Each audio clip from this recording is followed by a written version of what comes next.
First, press on the emergency stop button. These three are power phase indicators. Emitter. This is the steering speed. Press the green button to turn on the steering and the red button to turn off the steering. Then we have to adjust the steering speed. It's working.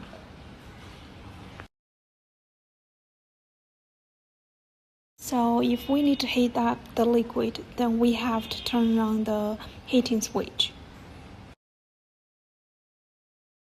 If heating is not needed, we can turn it off. This is where we can set the temperature. You can see the green value, the green numbers. This is the setting temperature. And the red value, that is actual temperature. Don't forget to press the set button to confirm the temperature. When the actual temperature is identical to the set temperature, the red value will be the same as the green one.